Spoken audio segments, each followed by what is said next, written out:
Time for a history lesson. Our whole universe was in a hot, dense state. Then, nearly 14 billion years ago, expansion started. The Earth began to cool. The autotrophs began to drool. Neanderthals developed tools. We built a wall. We built the pyramids. Math, science, history, unraveling the mysteries that all started with the first land. Magic the Gathering players all know that there is no worse pain than missing a land drop. You find out your wife is cheating on you, at least you hit your land drops. The death of a pet or loved one, at least you have your land drops. You go to the local Raising Cane's chicken fingers and order an extra sauce on the side that they happen to forget even though you paid for it. That is the only time I allow you to weep openly. Everything else doesn't come close to missing a land drop, because no matter how many lands you put in a deck, no matter how statistically unlikely it is for you to miss a land drop, it still happens. That is, of course, unless your deck is all land.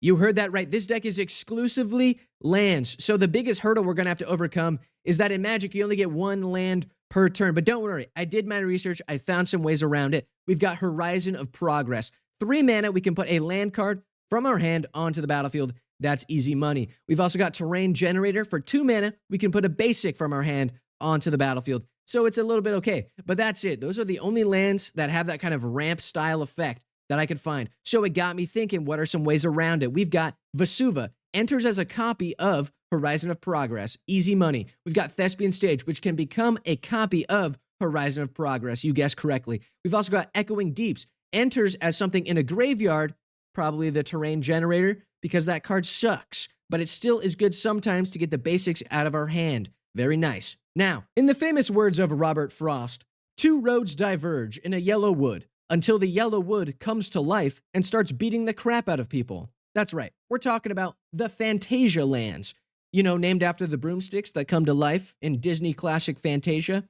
Anyway, we got Donkey Kong Village, Fairy Conclave, Mishra's Factory, Mishra's Foundry. What are they working on? It's like Severance. What are they assembly workering? I don't know. Who knows? We've also got Hall of the Storm Giant. Makes a big 7/7. He's like Rambo. You can't find him. He's got Ward 3. You'll never be able to target him. It's dope and cool. Then, of course, we've got Crawling Barrens, Lair of the Hydra, Lumbering Falls, Restless Vinestalk, Cactus Preserve. We've got the Cave of Wonder from Aladdin. We've got the Terracotta Warrior from China. We got the Mobilized District from Les Mis. It's great and awesome. And we got Dryad Arbor because, look at them, they got those curves. By this point in the deck, we've seen more land than Lewis and Clark. So it's time to introduce our first win condition of the deck. But before we do that, as I'm sure you've noticed, I'm kind of the most unhinged deck builder on the entire internet.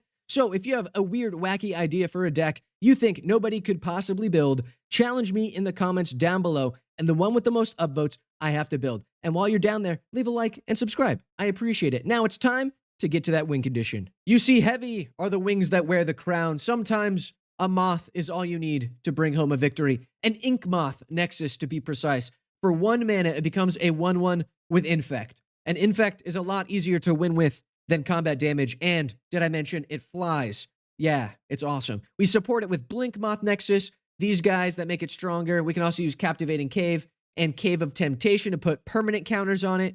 Pretty sweet, because they don't fall off when it stops being a creature. Whatever. Or Proliferate with Karn's Bastion, meaning we can hit everybody, or double down on hitting people with Mirex, making little cockroach Phyrexian mites that have toxic, and we swing out every turn. It's pretty sweet. And of course, just like Mission Impossible, we need to sneak them in there with Escape Tunnel so we can make it unblockable. Access Tunnel, making it unblockable. Or Rogue's Passage, really making it unblockable so we can get in for big poison damage. And now they're dead.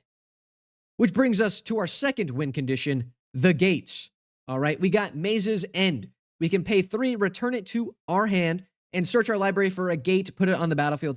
Then if we have 10 or more with different names, we win the game. That's pretty sweet. So obviously, we're going to go and put every gate we can into this deck to see if we can pull off a Maze's End. We've got Simic Guild Gate, Baldur's Gate, Gateway Plaza, Basilisk Gate, Gond Gate, Heap Gate, Talon Gates of Madara, which is pretty good and really awesome. We've got Thran Portal, Sea Gate, and Manor Gate. Pretty good. Now, if you're paying attention, that's 10 gates exactly. So perfectly pulled off victory. What can I say? Now, of course, finding them all is a different issue. We can use a little bit of detective work, like Urza's Cave, where we can sacrifice it and then go find a land. It's a tutor, aka a gate finder. It's pretty sweet. But of course, It's just that, one card, that's not enough in order for us to get all 10 gates out. So we're going to have to cycle some of our land to get some card draw. We got Lonely Sandbar, cycles for 1. Tranquil Thicket, cycles for 1. And everything else is uphill from here. We got Blasted Landscape, Desert of the Mindful,